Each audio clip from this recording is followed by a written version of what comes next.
Hola, ¿qué tal? Estamos en una edición del Catecismo de la Iglesia Católica en su programa Esta es nuestra fe, compartiendo con ustedes sobre los contenidos del Catecismo de la Iglesia Católica, tratar de profundizar sobre esos mismos contenidos, y todo lo hacemos en el nombre del Padre y del Hijo y del Espíritu Santo. Amén.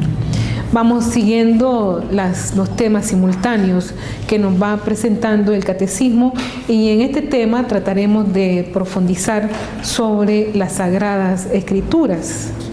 Nos dice el número 101 que en la condescendencia de su bondad, Dios, para revelarse a los hombres, les habla en palabras humanas. Las palabras de Dios expresadas en lenguas humanas se hace semejante al lenguaje humano como la palabra del Eterno Padre, asumiendo nuestra débil condición humana, se hizo semejante a los hombres. Aquí estamos ya en un tema que pudiéramos profundizar. Cristo ha entrado en nuestro tiempo, en nuestro orden temporal, y se ha hecho hombre, se ha encarnado, y entonces ha entrado en la historia. De hecho, a través de este misterio de la encarnación, el Señor asume todas nuestras limitaciones, pudiéramos llamarlo de esa manera, y entra en nuestra inteligencia, en nuestro entendimiento, para poderse dar a comunicar y que nosotros pudiésemos entender ese mismo lenguaje. Y es que en las Sagradas Escrituras, cuando nosotros leemos y vamos profundizando y meditando en ellas, sabemos y vamos penetrándonos en el mensaje que el Señor nos quiere revelar. No es otro que el mensaje de su salvación.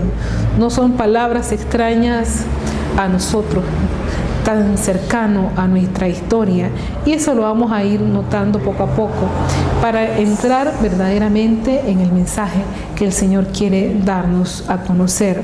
Por eso es que el Catecismo nos dice que el Señor en su bondad se quiso manifestar, se quiso revelar, pero para revelarse ha ocupado nuestras propias palabras, nuestro propio lenguaje.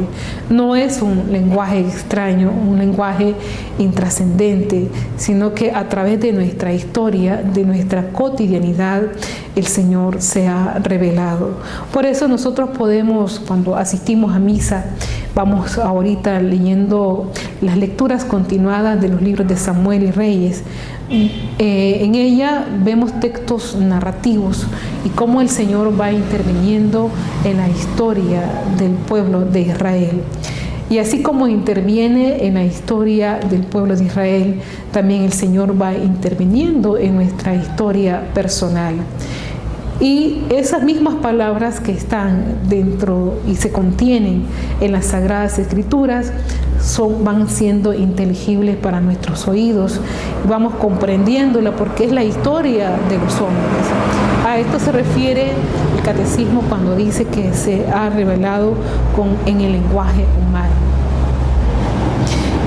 Para esto, la Constitución Dei Verbum es un contenido del magisterio de la Iglesia, que está en el Concilio Vaticano II. Nos dice que para las Sagradas Escrituras hay dos fundamentos que tenemos que tener presente. El uno es cristológico. Quiso Dios revelarse a sí mismo y manifestar el misterio de su voluntad por Cristo. En esta perspectiva nos coloca la Constitución Dei Verbum el sentido de las Sagradas Escrituras. Primero, un cristológico, porque a través de Cristo quiso Dios revelarse y mostrarnos su voluntad. Y el otro es neumatológico, la revelación que la Sagrada Escritura contiene y ofrece solo puesta por escrito bajo la inspiración del Espíritu Santo. Vemos cómo en las Sagradas Escrituras este dinamismo trinitario se manifiesta y se revela a través de Cristo, que nos quiere manifestar la voluntad del Padre, cristológico y neumatológico, porque las Sagradas Escrituras están inspiradas por el Espíritu Santo. El catecismo articula sus enseñanzas en torno a dos grandes ejes: Cristo, palabra única de las Sagradas Escrituras, y el Espíritu Santo, inspirador e intérprete de las Escrituras. Bien, en esta dinámica acerca del catecismo vamos a tratar de ahondar el artículo número 3 acerca de las Sagradas Escrituras. A través de todas las palabras de las Sagradas Escrituras, Dios dice solo una palabra, su verbo único en quien Él se da a conocer en plenitud. Por eso es que esta dimensión cristológica se va a manifestar en todo el contenido de la palabra revelada. La plenitud de la historia de la salvación se centra en Cristo. Si nosotros leemos continuamente las Sagradas Escrituras, el Antiguo Testamento nos va preparando consecuentemente la venida de nuestro Señor Jesucristo de una manera pedagógica en toda la historia de la salvación. Y ya no digamos cómo los profetas nos vienen predisponiendo para presentarnos en este mensaje la venida del Mesías. Por eso es que Cristo es el centro de la historia. Y es aquí que nos lleva ya a replantearnos. La plenitud de la revelación está en Jesucristo. Así pues, por esta razón, la Iglesia ha venerado siempre las divinas Escrituras, como venera también el cuerpo del Señor. No cesa de presentar a los fieles el pan de vida que se distribuye en la mesa de la palabra de Dios y del cuerpo de Cristo. Por eso es que nuestras Eucaristías están dimensionadas en estas direcciones. Decíamos anteriormente que la Iglesia venera, así como venera el cuerpo y la sangre del Señor, así también venera las Sagradas Escrituras presentes en su palabra. Notemos cómo la liturgia de la palabra en la Santa Misa nos va preparando consecuentemente a la liturgia eucarística, y a través de esa palabra, que es palabra de vida, el Señor nos quiere transmitir un mensaje, el mensaje de salvación. De esta manera se nos va nutriendo la vida espiritual a través del alimento de su palabra y a través del alimento del pan eucarístico. En la Sagrada Escritura, la Iglesia encuentra sin cesar su alimento y su fuerza, porque en ella no recibe solamente una palabra humana, sino lo que es realmente la palabra de Dios. Por eso nosotros debemos tomar conciencia que esa palabra que se proclama en la Santa Misa es palabra de Dios, es la palabra de Dios para nosotros, los seres humanos, y a cada uno de nosotros de manera diferente, como el Señor a través de este misterio de la encarnación entra en el tiempo y entra en la historia de los hombres. Desde nuestras historias personales, el Señor va diciéndonos un mensaje diferente a cada uno de nosotros. Y este misterio se debe a la acción propia del Espíritu Santo que penetra en el corazón de cada persona. Y es ahí donde la palabra de Dios hace su acción. En los libros sagrados, el Padre que está en el cielo sale amorosamente al encuentro de sus hijos para conversar con ellos. Concilio Vaticano II, la Constitución Dogmática de Verbum número 21. Qué bonita esta frase que nos dice: el Padre que está en el cielo sale amorosamente al encuentro de los hijos para conversar con ellos. Y esto es lo que hace precisamente la palabra del Señor. Y es que la palabra del Señor no baja de manera estéril al corazón de los hombres, sino que empapa toda la tierra, es decir, que también empapa nuestra alma, la nutre, la conforta, la fortalece. Y este es el milagro que ocurre a través de este misterio trinitario que se nos revela precisamente en las Sagradas Escrituras. A la hora de hablar sobre las Sagradas Escrituras, el Catecismo comienza recordándonos que es Cristo la palabra única de las Sagradas Escrituras. Así pues, el número 101 entiende la revelación desde la perspectiva de un Dios que ha sido condescendiente con el hombre y para darse a conocer le ha hablado en palabras humanas. La revelación forma parte, por tanto, de un gran misterio, del gran misterio de la encarnación del Verbo. No podemos nosotros centrar este misterio de una forma aislada o de una manera intrascendente, como que si no lográramos entenderlo ni profundizarlo. El misterio de la encarnación tenemos que comprenderlo desde el mismo momento en que el Señor ha entrado pues a nuestro tiempo y a nuestra historia. No solamente a la historia universal, sino también a nuestra historia personal. La revelación forma parte de ese gran misterio, pues que es la encarnación del Verbo. La palabra de Dios se ha hecho palabra humana, asumiendo también, como lo hizo asumir nuestra carne débil y mortal, la contingencia y la debilidad del lenguaje humano. De esta manera nosotros vamos a ir comprendiendo el sentido de la inspiración divina.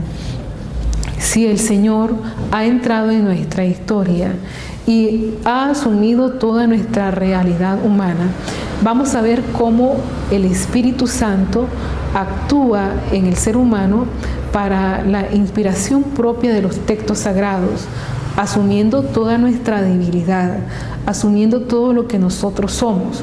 Por eso cuando leemos algún texto de las Sagradas Escrituras y notamos ciertos comportamientos, digamos, muy realistas, muy propios del hombre, uno se queda como asustado y pensando, ¿será esto palabra de Dios? Entonces es ahí donde tendremos que comprender cuál es el sentido que nos quiere referir un determinado texto cuando crudamente nos presenta la realidad del ser humano. Por ejemplo, en las lecturas que llevamos continuadas de los libros de Samuel y Reyes, vamos a ir viendo cómo en la historia del pueblo de Israel, específicamente en la historia del rey David, un hombre pecador, con todas sus debilidades, con todos sus fracasos y también con todos sus éxitos, es ahí donde el Señor actúa y ahí se nos presenta la palabra de Dios. Pero ¿qué es lo que nos quiere decir la palabra de Dios? El mensaje es lo fundamental. Las palabras humanas son, por tanto, muchas.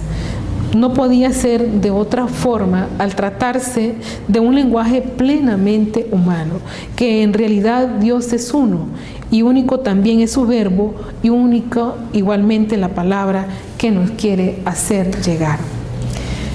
San Agustín, así lo reconoce, lo recoge el Catecismo, comentó a propósito del prólogo de San Juan lo siguiente: recordad que es una misma palabra de Dios la que se extiende en todas las Escrituras, que es un mismo verbo el que resuena en la boca de todos los escritores sagrados, el que siendo el comienzo Dios junto a Dios, no necesita sílabas porque no está sometido al tiempo.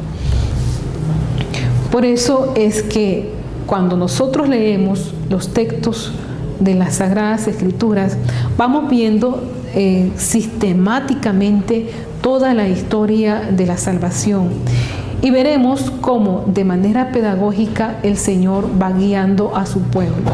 Las lecturas, algunas de índole narrativa, otras de índole histórica, otras de índole sapiencial, en estilo de poema, como en el caso del libro de los Salmos, o en el estilo de proverbios, que es una especie de consejerías, veremos cómo el Señor va hablándonos y queriéndonos decir algo, pero todo ello está revelándose la palabra única del Verbo, hasta que lleguemos al centro, a la plenitud de la revelación que es Cristo.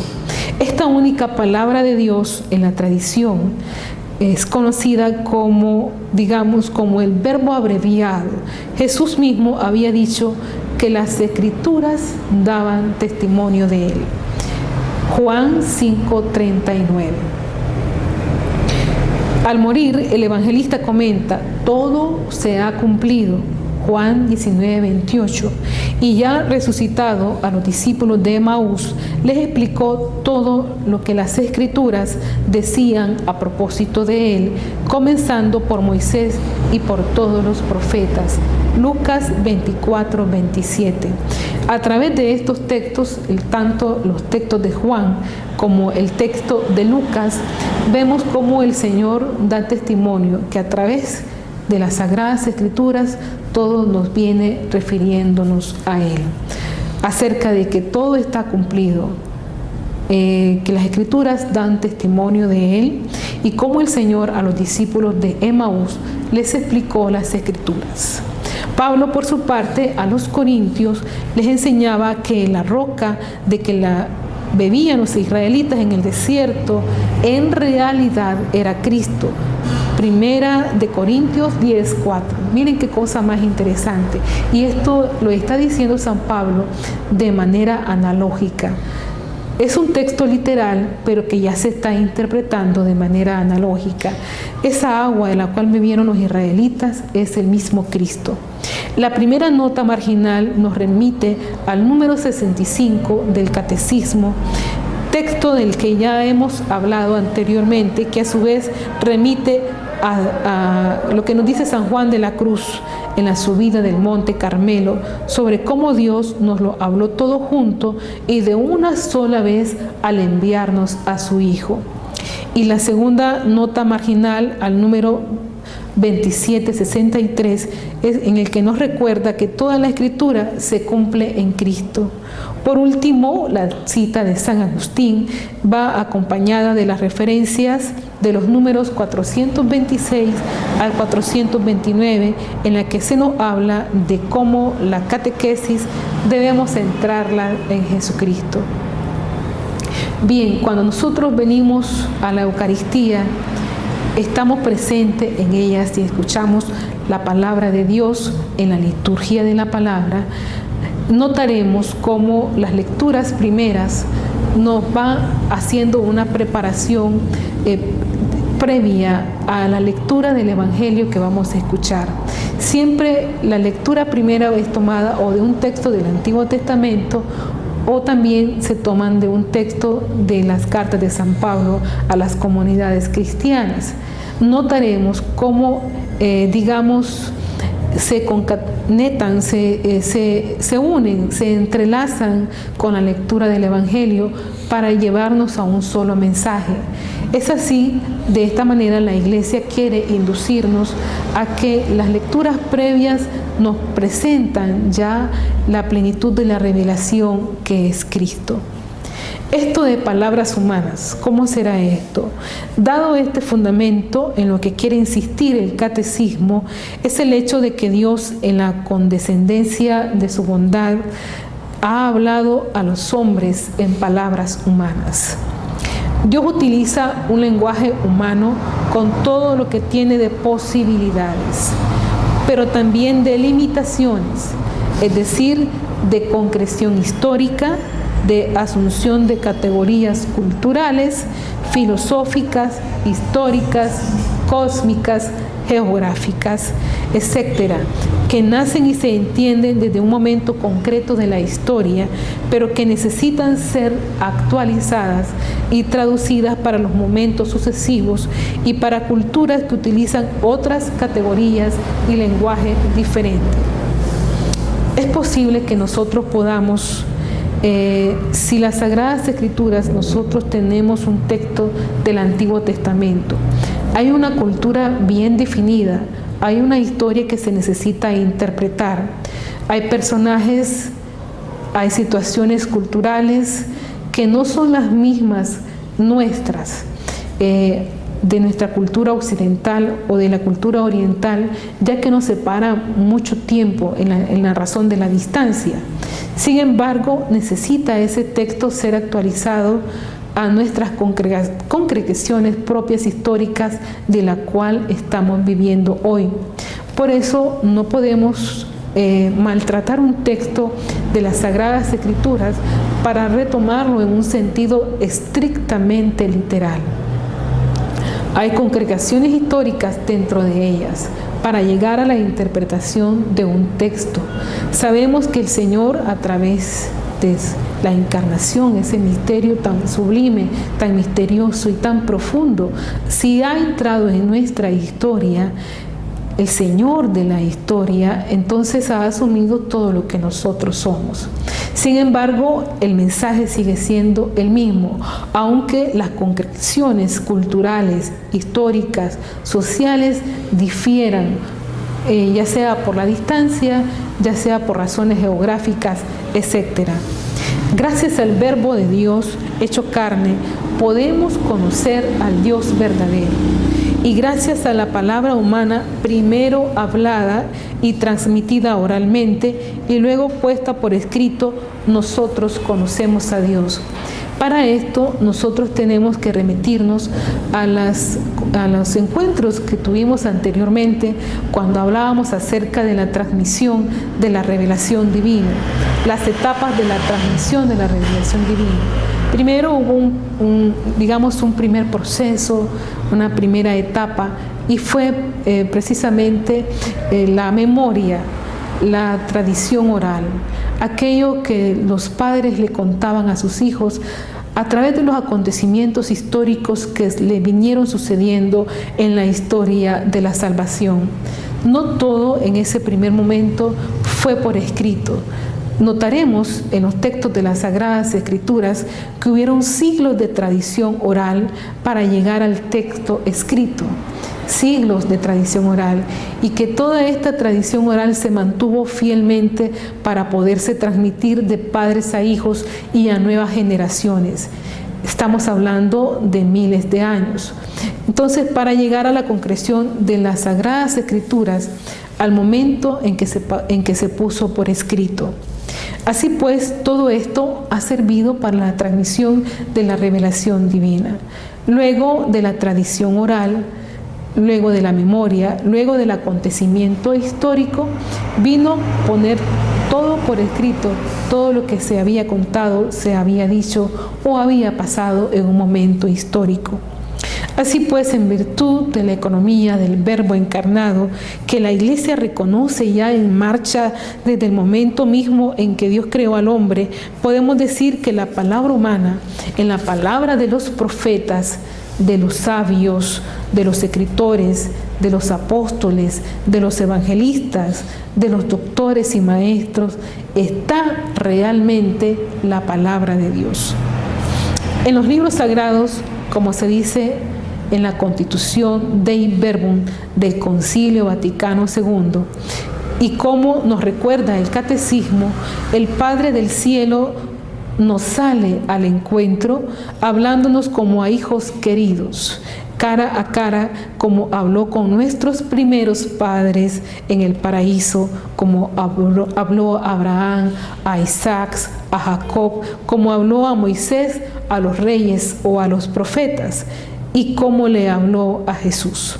También a nosotros nos habla para que lo conozcamos a Él, lo que es más importante para que entremos en comunión con Él y vivamos su misma vida.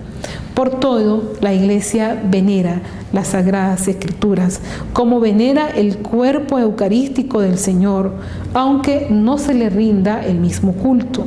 Ambas mesas, la mesa de la palabra y la mesa de la Eucaristía, son el alimento del que vive el pueblo de Dios y que no puede dejar de ser distribuido para que todos se sacien de él. Así pues, el Padre sale al encuentro de nosotros para hablarnos cara a cara. Esta experiencia primordial, fundamental, de tener un texto de las Sagradas Escrituras e ir saboreándolo continuamente, es como estemos en ese diálogo amoroso con el Padre. Sin embargo, al tener que interpretar los textos, nosotros tenemos que remitirnos constantemente a la oración y a lo que nos dice la iglesia, la comunidad, sobre este mensaje que se nos ha revelado. Primero, que entra a nuestro corazón para transmitirnos un mensaje, para interpelarnos, para dialogar con nosotros. Y es ahí donde nuestra alma se nutre. Entramos entonces a un siguiente aspecto acerca de las Sagradas Escrituras, y es la inspiración y verdad de las Sagradas Escrituras. El dogma de la inspiración de los libros sagrados, cuando hablamos de dogma, decíamos anteriormente, nos estamos refiriendo a una verdad que se ha venido compilando en la tradición propia de la Iglesia y que está ahí y que realmente así lo es.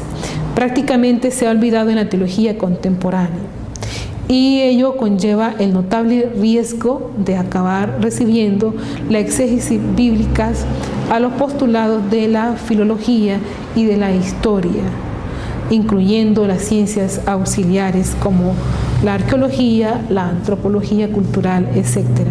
El catecismo sigue atentamente el postulado de la Dei Verbum cuando reafirma en el número 105 que Dios es el autor de las Sagradas Escrituras.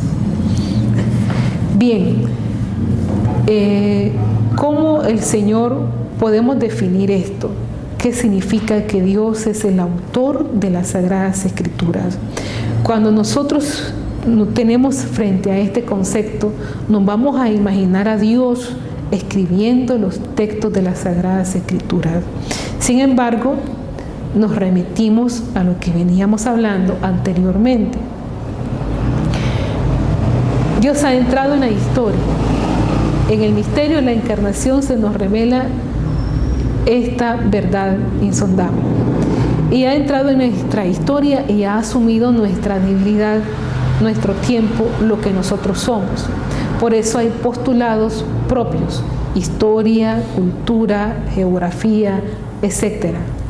Pero cuando se dice que Dios es el autor de las Sagradas Escrituras, nos están diciendo que las verdades reveladas por Dios que se contienen y manifiestan en las Sagradas Escrituras se consignaron por inspiración del Espíritu Santo. Se dice además que todos los libros del Antiguo y del Nuevo Testamento, con todas sus partes, son sagrados y canónicos, en cuanto que escritos por inspiración del Espíritu Santo, tienen a Dios como autor y como tales han sido confiados en la Iglesia.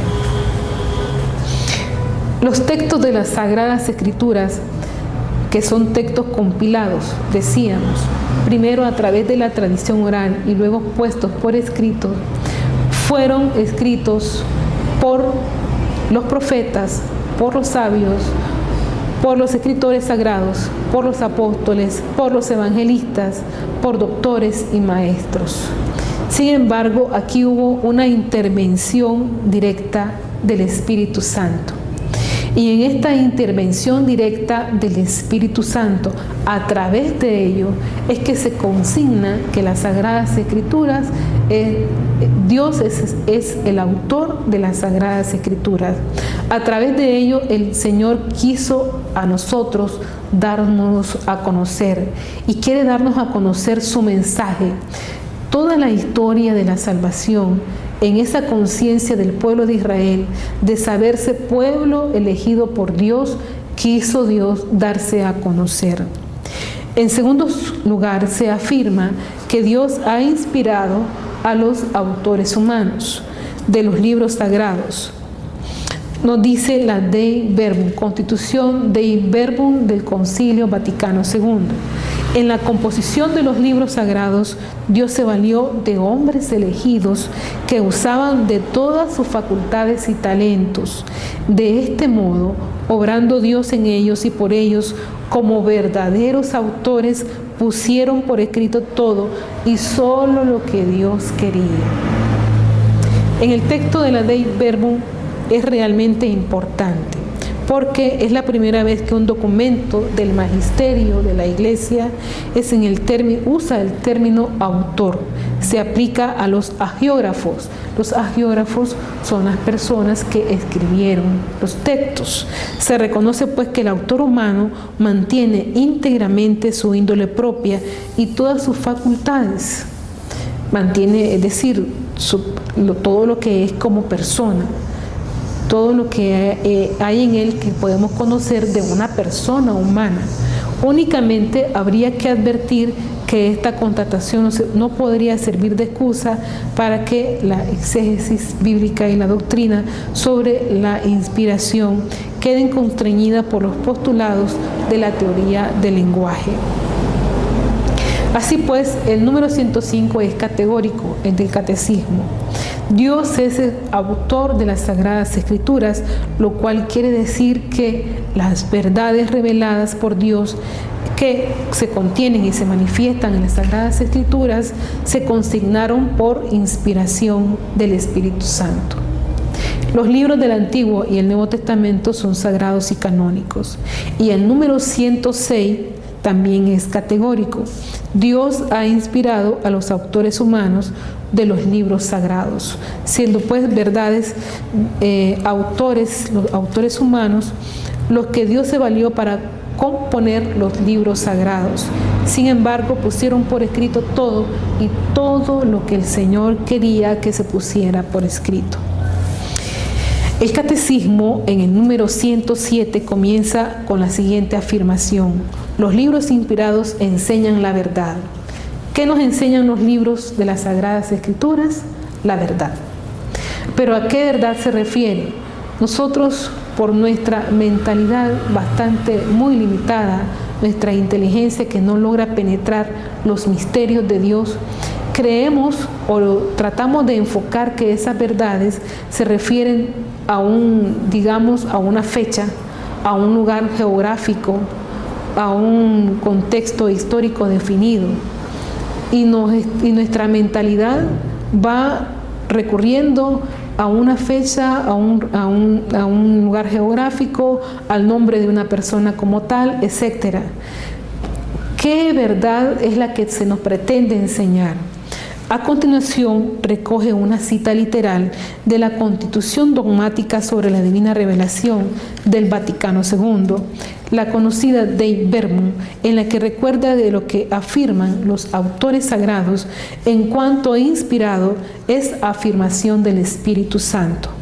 De ahí se sigue que los libros que forman parte de las Sagradas Escrituras enseñan sólidamente, fielmente y sin error la verdad que Dios hizo consignar en dichos libros para salvación nuestra. Bien, uno puede preguntarse, ¿será que una fecha o un lugar que se consigna en los textos de las Sagradas Escrituras sirvan para nuestra salvación? Como cuando leemos, las genealogías que se nos presentan en ciertos textos, como en el libro de las Crónicas, por ejemplo, o qué es lo que nos va a servir para nuestra salvación.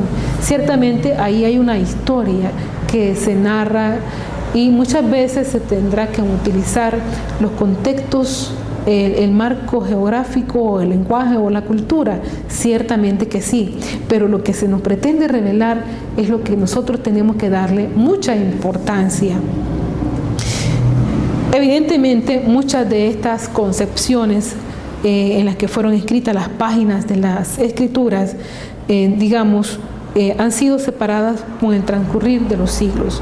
No es lo mismo, por ejemplo, cómo ve la creación del hombre, del libro del Génesis, a como lo ve el libro de la sabiduría. Son dos concepciones totalmente distintas. Si leemos atentamente ambos libros, observaremos una clara evolución de la comprensión. Pero un mismo dato central, la misma verdad que se nos quiere revelar: Dios creó al hombre. Aunque las concepciones socioculturales o las concepciones incluso teológicas varíen, la verdad es la misma: Dios ha creado al hombre. Por todo ello, cuando hablamos de la verdad, nos vamos a referir a los contenidos de las Sagradas Escrituras. La Iglesia no defiende que todo lo que se dice en el texto sea verdad. Sería absurdo, pues en alguna de sus apreciaciones hay errores y algunos de sus planteamientos, sobre todo los de tipo cosmológico e histórico, han sido superadas por otro más reciente de ciencia como la arqueología, la antropología y la historia. Las cosas se ven mejor con ejemplos y vamos a poner uno muy simple. En el comienzo del libro de Judith se dice que Nabucodonosor reinó sobre los asirios en la gran ciudad de Nínive, lo cual es a todas luces falso. Es un texto histórico, en cuanto a historia es falso. Quedamos entendidos en este aspecto. En cuanto a historia, el texto no nos dice la verdad. Nabucodonosor fue rey de los babilonios y lo fue muchos años, incluso siglos después que se desapareciera el imperio asirio. La misma Biblia nos habla de Nabucodonosor y del imperio babilonio en otros libros. Sin ir más lejos, en el libro de los Reyes y en el libro de las Crónicas. Es evidente, pues, que el autor sagrado no le importaba mucho la cronología exacta, ni siquiera tratándose de un hecho de sobra conocido por todos los israelitas. Él quería contar una historia cuyo marco de referencia fueran los dos grandes enemigos y las dos grandes amenazas para la existencia de Israel: Asiria y Babilonia. Entonces, aquí tenemos una clara alusión a los textos de las Sagradas Escrituras. Bien, como decíamos anteriormente, cómo ir ya penetrando en los textos de las Sagradas Escrituras, lo que se pretende es enseñarnos la verdad. ¿Y a qué referirnos a la verdad? Recapitulando un poco. Entonces, a veces nos podemos quedar concretamente en una fecha, en lugares, y creemos que ahí, en esa fecha o en ese lugar determinado, es a lo que se refiere la verdad. Sin embargo, habríamos también compilado que, por ejemplo, la creación vista por el autor del libro del Génesis y vista por el autor del libro de las Sabidurías son dos concepciones totalmente distintas. Sin embargo, ¿qué es lo que no varía? Y es la que permanece el dato que Dios ha creado al hombre. Y así pues consecutivamente.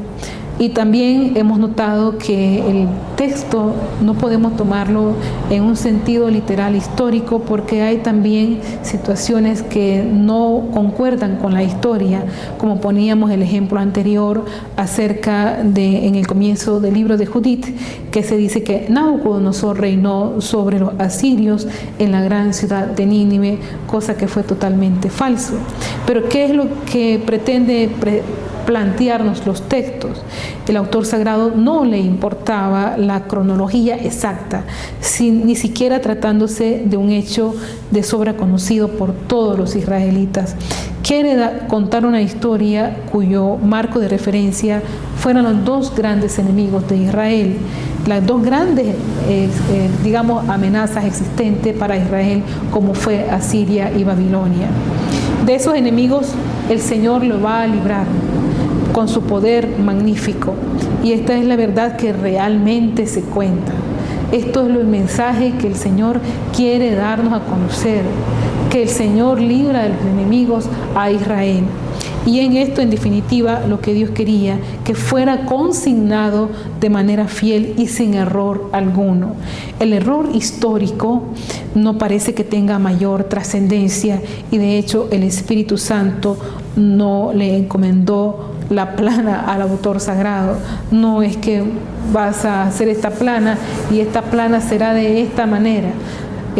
No, es el mensaje. Tenemos que profundizar concretamente en el mensaje, y es ahí donde nosotros vamos a ir hablando, compenetrándonos en este misterio acerca de la inspiración de los textos sagrados. Por todo ello es muy importante tener también en cuenta lo que el catecismo dice en el número 108, que nos dice este número, pues que las escrituras no son letra muerta y que para leerlas tenemos que dejarnos inspirar también nosotros por el Espíritu Santo, su autor divino. Él es quien nos tiene que abrir la inteligencia, como los apóstoles en el cenáculo el día de la Pascua, para poder leer sabiamente estas páginas donde encontraremos la verdad y la vida. Bien, vamos a ir tratando de terminar un poco antes para dejar esto como a manera de introducción acerca de la inspiración de los textos sagrados. Y en esta otra parte que nos presenta el catecismo, el Espíritu Santo es el intérprete de la Escritura. Debemos pues dejarnos guiar por el Espíritu Santo para interpretar la Biblia según el sentir y la inspiración de quien es su verdadero autor. Nos recuerda el catecismo en el número 111 que la Escritura se ha de leer e interpretar con el mismo espíritu con la cual fue escrita. Se trata de una afirmación de la Constitución sobre la divina revelación del Vaticano II, la Dei Verbum, que es la que venimos siguiendo del magisterio de la Iglesia. En los números 112, 113 y 114 del Catecismo nos señalan 3 criterios señalados por el concilio, por el magisterio de la Iglesia. El primero dice: prestar una gran atención al contenido y a la unidad de toda la Escritura. Algunos formulan este criterio diciendo que la Escritura en primer lugar se debe interpretar desde la Escritura, y así es. Según nos adentramos en este inmenso mar del libro sagrado, nos vamos dando cuenta de cómo unos pasajes solo se pueden entender o se entienden mejor cuando se han leído otros. Por ejemplo, lo que nos enseña Jesús en los Evangelios, el sentido, de sus milagros, de su muerte y de su resurrección, se comprenden en toda la profundidad si se tiene en cuenta toda la tradición bíblica del Antiguo Testamento. No se puede leer un texto aislado. Por eso es que cuando se interpreta las Sagradas Escrituras se tiene que interpretar a la luz de los textos sagrados, de las mismas Sagradas Escrituras. ¿Cómo entender? ¿Cómo el Señor se remite a los milagros? ¿Cómo se remite a todo su hecho, a toda su vida, la muerte y resurrección? Solamente en el marco de todas las Sagradas Escrituras, cómo se entiende la resurrección en los textos del Antiguo Testamento, etcétera, para llegar a esa plenitud de la revelación. Y también es cierto que una vez leído el Evangelio y cuando conocemos suficientemente la persona de Jesús, los pasajes del Antiguo Testamento alcanzan un relieve y una luz que trasciende la propia literalidad de los textos. Solamente leyendo los textos del Nuevo Testamento podemos nosotros comprender también los textos del Antiguo Testamento. Nos damos cuenta entonces que toda la interpretación de las Sagradas Escrituras se da en las mismas Sagradas Escrituras. El segundo criterio que nos presenta es que las Escrituras deben ser leídas en la tradición viva de toda la Iglesia. Recuerda el Catecismo una frase de los Santos Padres que afirma que las Sagradas Escrituras están más en el corazón de la Iglesia que en la materialidad de los libros. Si creemos en el Espíritu Santo, ha inspirado a los autores sagrados y también ha guiado a los fieles que han leído sus textos a lo largo de los siglos. Habremos de aceptar que esa lectura ha ido encendiendo algunas luces en la comprensión del texto escrito, que superan con mucho las intenciones del autor material del texto. Por ejemplo, seguro que si Isaías hubiese conocido la lectura que hizo Mateo siglos más tarde del oráculo que pronunció el rey ante el rey Ahaz, prediciéndole el nacimiento de un hijo, pues se había quedado enormemente admirado. Pues con toda seguridad Isaías no tenía más intención que dar a conocer una señal de esperanza al rey de Judá, que temblaba ante la llegada a Jerusalén de sus enemigos peligrosos, los reyes de Siria y de Israel. Sin embargo, el Espíritu Santo, verdadero autor del libro sagrado, sí que tenía otras intenciones, y fue el Espíritu Santo quien inspiró a Mateo siglos más tarde para releer aquella vieja profecía de Isaías y descubrir un claro anuncio de la concepción virginal de Jesús en el vientre de María. Y al igual que inspiró a Mateo, el Espíritu Santo ha seguido inspirando a las sucesivas generaciones de creyentes para ahondar y profundizar en el sentido último de los textos escritos, sentido que solo el Espíritu conoce y solo se le revela a quien Él quiere. Es interesante pues que nosotros podamos profundizar sobre esto para no caer en las confusiones que caen ciertos hermanos no católicos acerca de la interpretación de los textos sagrados. Jamás un texto sagrado se ha de interpretar bajo el nombre de una persona. Fijémonos bien cómo también aquí es válida la tradición viva de la Iglesia. Y acabamos de poner este ejemplo, el ejemplo del oráculo de Isaías ante el nacimiento de un niño que iba a traer la esperanza al pueblo de Israel. Sí, este niño también será puesto como luz de las naciones, y San Mateo logrará interpretar este texto en la concepción virginal de María. Esto fue siglos más tarde. El tercer criterio es la analogía de la fe, es decir, la cohesión de las verdades de la fe entre sí y el proyecto de la revelación.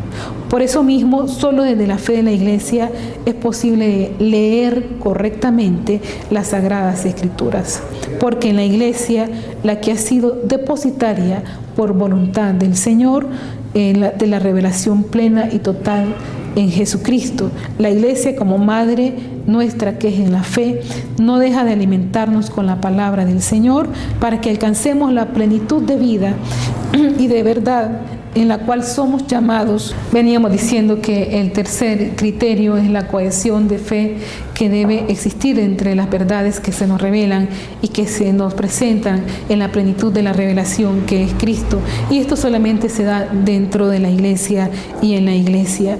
Y la lectura creyente de las que nos precedieron en el camino de la fe le sirve a la Iglesia para seguir alimentando a las nuevas generaciones y para que éstas, inspiradas por el Espíritu Santo, lean el mismo texto sagrado de la forma que más les ayude para el momento presente para vivir su fe. Y de esta manera así lo fue en el pueblo de Israel, fue en la comunidad del pueblo creyente que se fue transmitiendo de manera oral la revelación divina. Que podamos nosotros pues ir profundizando sobre este sentido propio de las Sagradas Escrituras. Estamos en esta primera parte acerca de la inspiración de los textos sagrados y que conozcamos más nuestra Iglesia, amémosla más en toda ella humana y divina. Amémosla, conozcámosla porque ella nos presenta los misterios de la salvación de una manera fiel que pueda ayudarnos a la salvación de cada uno de nosotros. Bien, invitarles para la jornada mariana en el secreto guadalupano para el próximo 12 de febrero a las 8:30 de la mañana en el Colegio Fe y Alegría. El conferencista será la persona que llevó el caso de canonización de Juan Diego.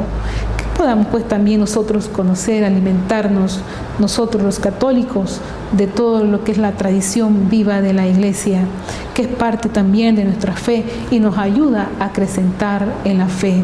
Y en familia, leer los textos de las Sagradas Escrituras para ir promoviendo lo que es la transmisión de la fe, como nos lo propuso el Papa Emérito Benedicto XVI para el año de la fe y hoy que estamos viviendo el año de la familia. Así pues, que la iglesia vaya creciendo en verdad y en santidad, y también que a nosotros nos dé ese sentido de penitencia y de santidad que tanto necesitamos. Hasta una próxima edición del Catecismo de la Iglesia Católica.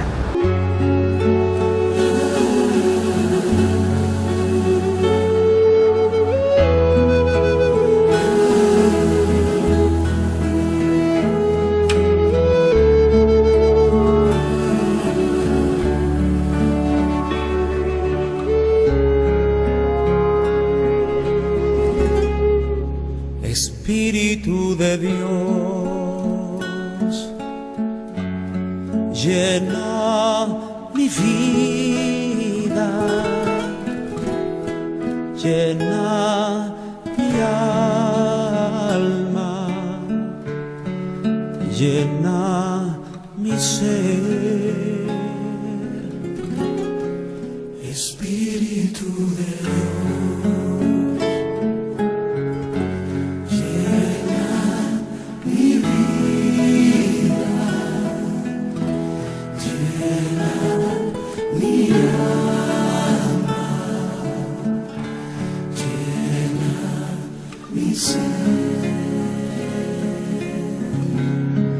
y lléname con tu presencia, con tu poder, con tu amor.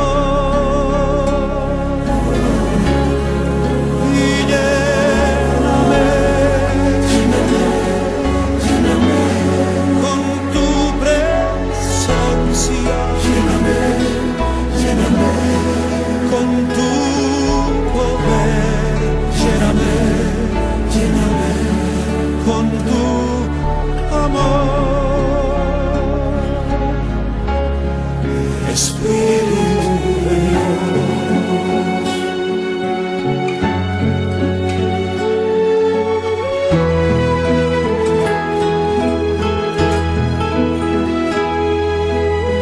Ay,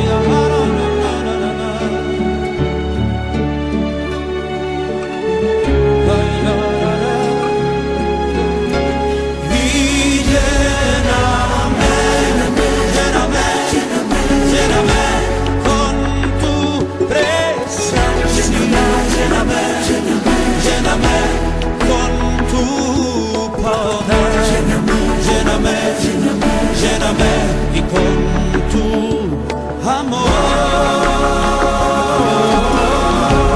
y lléname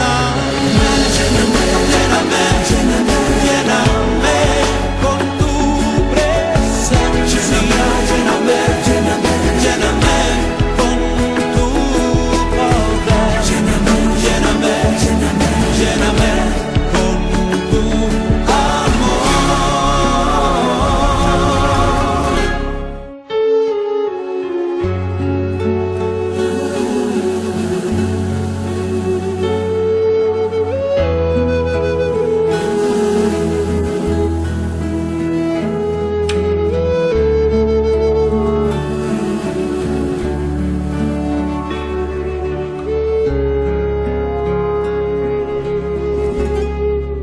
Espíritu de Dios, llena mi vida, llena mi alma, llena mi ser. Espíritu de Dios,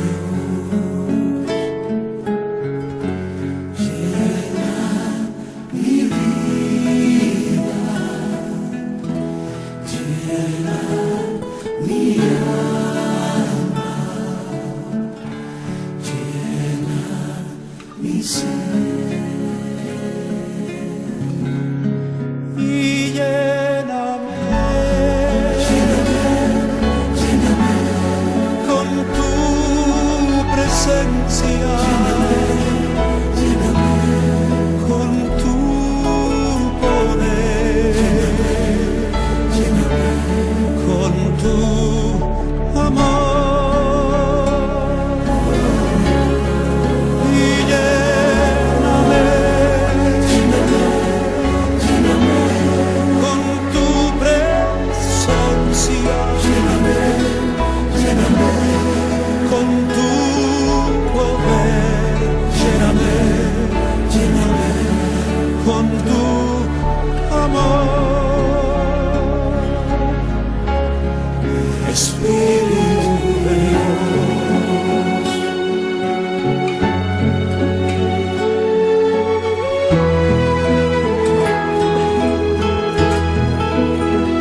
Lléname, lléname, lléname, lléname, Espíritu de Dios. Espíritu de Dios, ven, lléname.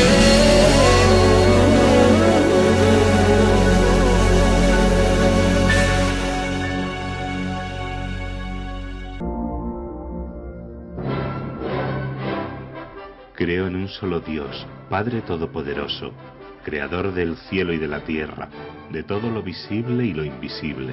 Creo en un solo Señor Jesucristo, Hijo único de Dios, nacido del Padre antes de todos los siglos, Dios de Dios, luz de luz, Dios verdadero de Dios verdadero, engendrado, no creado, de la misma naturaleza del Padre, por quien todo fue hecho, que por nosotros los hombres y por nuestra salvación bajó del cielo, y por obra del Espíritu Santo se encarnó de María la Virgen y se hizo hombre, y por nuestra causa fue crucificado en tiempos de Poncio Pilato, padeció y fue sepultado, y resucitó al tercer día según las Escrituras, y subió al cielo, y está sentado a la derecha del Padre, y de nuevo vendrá con gloria para juzgar a vivos y muertos, y su reino no tendrá fin.